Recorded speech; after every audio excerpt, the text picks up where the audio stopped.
I've never wanted to be a founder. You're overworked, you're underpaid, there's so much stress, and you never know exactly what's going to happen. It just was not an attractive job to me. So why at 26 am I starting my own company?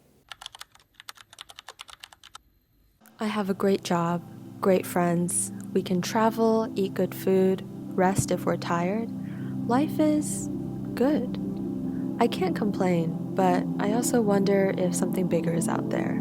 My younger self would probably think I'm doing quite well, but she might also say that I've become such an adult. What happened to the dreams we had before we knew what a 401k was? Before we worried about unexpected medical expenses? Before we fully knew what failure meant? Back when anything felt possible? We frequently save our important but not urgent desires for later, and those someday goals or someday dreams always remain in the future and never actually arrive in the present. One of my biggest fears is living a life where I never pursued those crazy ideas, never chased something so out of reach, so improbable, that even imagining it felt overwhelming. But because I have this fear, I also am distinctly aware of each year that passes, each year where I still haven't started. Around the same time, I'd moved to LA, and making friends in a new city is hard. We're headed to a pool party event. Just drove by the building, and no one else is wearing a swimsuit. So now I look like the crazy one. I started playing pickleball at the local park to meet new people, and it actually changed my life.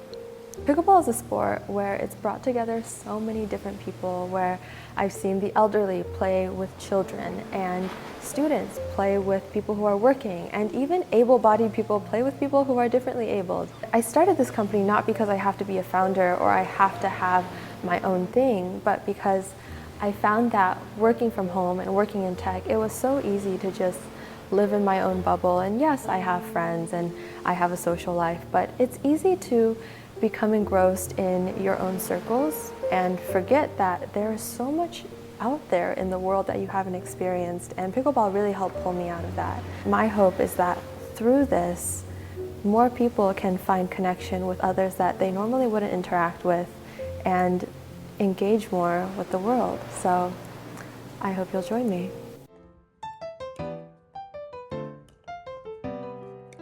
There are lots of companies that make pickleball paddles, but apparel is still an area that's lacking for the sport.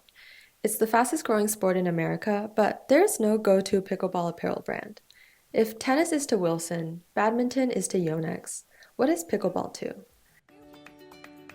I'll admit that I've never started my own company before, but what I do have is years of experience building companies with others. I've been one of the first on a team and seen it grow to almost 100 people. I've also been through times where we thought we'd have to shut down. Starting a company is an intense exercise of extreme highs and lows and uncertainty, but luckily, I've gone through it with others before. I brainstormed on names, interviewed a ton of pickleball players, created designs and revised designs. I finalized a logo with a designer, and I just recently received my official LLC document. I know that I said at the beginning of this video that being a founder was a terrible job, but now that I'm doing it, I totally understand why people start companies. Because despite the uncertainty and the long hours and the anxiety and the sleepless nights, I still wake up every day so excited about the future and full of ideas of what to do next. And I wouldn't trade that feeling for the world.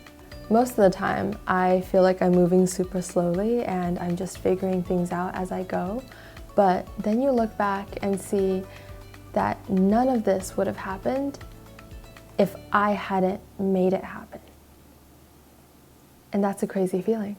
Next, I'll be taking a solo trip to China, where some of the best activewear in the world is made, to learn about its design, construction, and manufacturing process. I'll see you there.